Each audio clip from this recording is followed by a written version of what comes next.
Это настолько удивительная, яркая личность, он убедителен во всем. Мастер великолепный, так сказать, и стилист, и мыслитель мощнейший. Потрясающий музыкант. То есть он воспитывал наш слух на казахские кии. Когда мы встречались с Аскаром, там как бы осыпалось, уходило все твои дипломы, все твои регалии, так сказать, в общем, кандидатские и прочее, потому что это был фантастически высочайшего и, опять же, убедительного уровня человек. Ну, есть московская элита гуманитарная, там литературоведы, писатели, критики приезжали, и они, приходили в такое, вообще, шоковое состояние, потому что Аскар немножко любил это, эпатировать, так сказать. Поначалу он вроде бы и таким эпатажным казался человеком, и жестким, иногда мог такие жесткие определения, так сказать, человеку дать прямо в глаза. Но на самом деле у него была очень нежная душа, мы это очень хорошо знали. Сейчас уже мы понимаем, что сердцевиной и таким притягательным центром для нас был, конечно, Аскар Сулейменов. У нас в домах, где кто жили, появилась домбра. Потому что он сказал, как-то так дал понять, что он, конечно, придет к нам и чай пить, там беседовать, в общем, как это водится. Но у кого нет домбры, он не придет. Мы это почувствовали так. Был вместилищем огромнейшей казахской культуры, настроенной на тысячелетиях, особенно 19 век. Это был прощальный балкон на кочевой цивилизации. Там были великие певцы, были великие мыслители, в том числе эти люди течения Зар-Заман, это печальники, так сказать, предшественники Аба и так далее. И вот все это органично в нем присутствовало. В Казахстане не было и сейчас нет ни одного человека, включая профессиональных музыкантов, которые бы знали мировую музыку так, как знал я Аскар Сулейменов. Он ставил пластинки, слушал и так далее. И здесь он ставил на вслух не только на казахское, но как-то по большому счету и музыку, и философские тексты, такого высочайшего мирового уровня. Конечно, он оказал огромное влияние на художников. Все эти Макумки Самеддинов, Салахитдин Айтбаев, Миргенов и вся эта знаменитая, блистательная плеяда художников, я ответственно об этом говорю, они, конечно же, формировались во многом под влиянием этой удивительной, яркой такой, свободомыслящей, так сказать, личности. У него была такая предсказка, что, конечно, люди произошли, наверное, люди все произошли от обезьяны, но казахи от лошади. Он для фильма «Хажибек» подбирал, так сказать, в общем, лучших коней. Для Кулагера, этот знаменитый конь, на котором потом Алишер, кстати, ваш супруг, он тогда мальчиком, великолепные эти сцены, где он скакал на этой лошади. И вот такая изгородка, и он так руки положил, а там лошадка, мы все обратили, несколько лошадей было, одна такая, выделяется она, какая-то особая благородная линия, они же тоже разные, так вот, и вот она такая красивая лошадка такая. И вдруг он стал что-то такое говорить, то ли цокать, то ли что-то, она подняла голову, именно она подняла голову. Так, мы здесь рядом стоим, так, в общем, понимаем, что Аскар никогда что-нибудь такое у него не бывает, таких будничных или простых вещей, понимаешь, что-то в этом есть, почувствовали, стали. И действительно, он продолжает ей что-то говорить, она поднимает голову, разворачивается и идет, и там метров 30-40.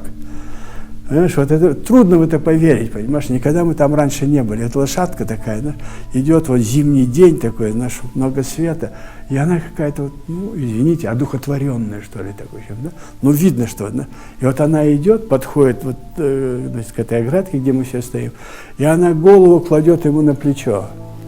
Мы были потрясены, конечно, так. То есть он чувствовал очень тонко вообще эту природу кочевой цивилизации, хотя предки арабы из знойных аравийских пустынь, это пророки, так сказать, в общем, его предки прямые, Ахмед Ясави и так далее, он очень хорошо это знал.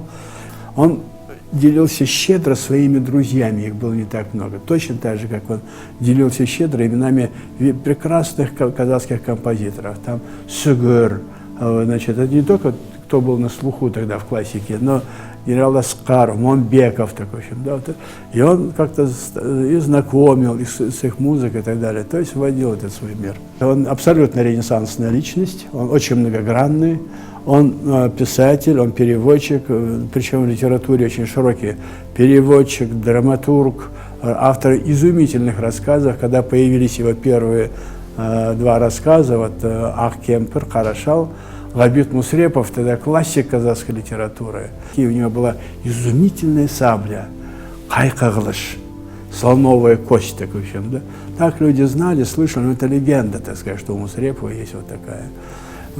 И вот когда появился молодой Асқар со своими рассказами, Мусрепов публично дарит этому молодому человеку, значит, пишет великолепную статью о нем, что вот, наконец, появился такой настоящий большой писатель, но его нужно читать вдумчиво. Это не жест, не жестикуляция, это что-то было очень серьезное такое действие, сакрального даже плана. То есть это признание его литературного таланта. В фильме «Кызжибек» все знают, что многие тексты, шедевры текста этого фильма, это его, Асқару принадлежат. Это просветители, это проповедники, это миссионеры, которые помогали людям удержаться на этой земле по такому серьезному счету себя, значит, удерживая на этой планете. Бұл есімді мен тебіренбей айта алмаймын. Бір көргенде Асқарды өте қиын түсіну, өте қиын болатын. Өте күрделі жан болатын Асқар. Ол сөйлесе келе, әңгімеге араласа келе, оның қандай адам екенін адам тануға болады.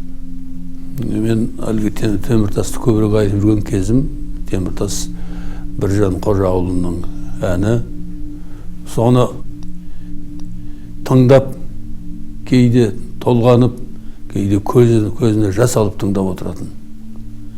Соған мейлінше құмар болды. Содан кейін Төлегін Момбековтың «Қосбасар» деген күйі.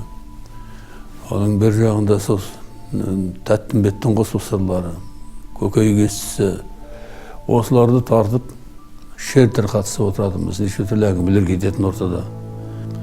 Оның қазақтың тіліне деген, қазақтың сөзіне деген зердес сұмдық болатын. Қазақ сөзін игергенде соншама ол біз ойымызға келмейтін кейбір сөздердің бәрін қопарып, неше түрлі ойлар төгіп сөйлеген кезде айызымыз қанып отыратын. Сондықтан мен кейде ойлайтынмын, апырай Асқар сияқты қазақтың сөзін, қазақтың тілін игерген замандастар бар ма екен осы қатарында. Келсе, бәлкім шамаға келсе, Әбіш Кекілбаев қана қанаттасар, ал Асқар Сүлейменов сияқты қазақтың тілін игерген замандастар өте сирек болады. Қазақтың әлгі жазушылық өнеріне кірісті. Ең алдымен ол сыншы болып бастады әңгімесін. Сыншы болып келді де, сонау Жұлдыз журналындарда, Қазақ әдеби газетінде де осы екі күннің бірінде Әбіш екеуінің мақаласы шығып тұратын. Бұл мақалаларда жай ғана сөз емес, осы қазіргі әдебиеттің келелі мәселелерін толғап, кейде сынап, кейде қатты айтып, кейде жай айтып, осы керемет дүниелерді беріп, өте әсерленетін бір жаңа бір тосын бір ағын, тосын бір бөлек, бір серпін басталды. Менің есімнен кетпейтіні Асқардың қазақ музыкасына деген ықыласы, ниеті бейілі бөлек еді. Сұмдық бөлек болатын. Мұны кейін бұл тек қазақ музыкасынан басқа десеге көңіл аудармайтын шығар деп жүрсем, бұл жалпы музыка әлеміне мейлінше құмар екен. Европа музыкасын түгел біледі. Пластинкаларды қойып, әрқайсының бет қойын, Моцарттың дүниелерін талдағанда, тәпті сонау Созақтың баласы, кеше жай қазақтың баласы. Бұны Құдай-ау бұл қайдан игеріп жүр, бұл қайдан біліп жүр деп таңғалатын. Бірден Асқарды білу, бағалау мүмкін емес болатын. Өте қиындау болатын, күрделі және де өте кейде жұрт шошып қалатын болуы мүмкін. Ал біртіндеп сөйлесе келе, тілдесе келе, бұл өте терең адам екенін адам көзі жетеді. Сөйтіп барып мен Асқармен осылайша біртіндеп жолдас болып бастадық. Кейін семья, отбасымыз араласып,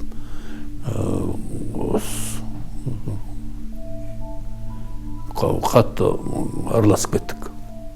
Сөйтіп барып біртіндеп біздің қарым-қатынасымыз достыққа дейін ұласты. Олы жазушылардың берген бағасы бар, одан артық Асқарға баға бере алмаспын. Бірақ қатар құрбы жолдас дос ретінде Асқар Сүлейменов деген тұлға бір ерекше тұлға. Бұны қатты бағалаймын, ерекше құрмет тұтамын. Егерде осы Асқар осы уақытқа дейін тірі болғанда 80 деген Құдай тәйіріне ол талай дүниелерді берер еді. Көкейінде көп дүние кетіп қалды. Көп дүние айтпай. Ол біздің қазаққа көп дүние беретін ұлы тұлғалардың біреуіне айналып еді. Асқардың жатқан жері жай болсын, топырағы торқа болсын. Ол келесі ғасырларда да Асқар Сүлейменовті оқитын адамдар көп болады. Асқар Сүлейменов – это уникальная личность. Он очень серьезно воспитывал молодежь. Добивался понимания сути фильма. Фильм «Кулагер» стал классикой казахского кино. И он был очень строгим писателем и настоящим другом. Через Асқара Сүлейменова я постигал Казахстан. Навсегда запомнили его фразу: «Выигрывает тот, кто не врет». Вот это очень важно понять. И я часто своим студентам говорю: выигрывает тот, кто не врет и не притворяется. Самое главное, что все писатели вот этого 70-х годов, все у него учились. Вот что очень важно. Он никогда ни про кого не говорил плохо. Потрясающий оратор. Потрясающий оратор. Ну, мы говорили, что вот в Москве есть люди, которые учители, но мы говорили, что с Асқаром Сүлейменовым никто не может сравниться. Қашаннан қазақ деген сыр мінезді мақтаусыз да мақтансыз жатқан қалып, сабырмен сабақ алып дәуірлерден, сабырын саралтыннан тәуір көрген, қазаққа мақтансын деп жер бермеген жерінің кеңдігіндей сабыр берген, иықтасып тұрсын деп елдерменен, қазаққа молшылықты кем бермеген, алайда ата қазақ мақтануды әлімсақтан бер қарай жөн көрмеген. Қайың боп мен деп ағайын, орманнан орным табайын. Беймәлім маған өмірге қайың көзімен қарайын. Сен дағы жерден нәр алдың, мен дағы жерден нәр алдым. Біреуден сен де жаралдың, біреуден мен де жаралдым. Тілің жоқ жанды қайың сен, айыр машылығым адаммын. Мендегі бары бір жүрек, мендегі бары бір жүрек, мендегі бары бір жүрек,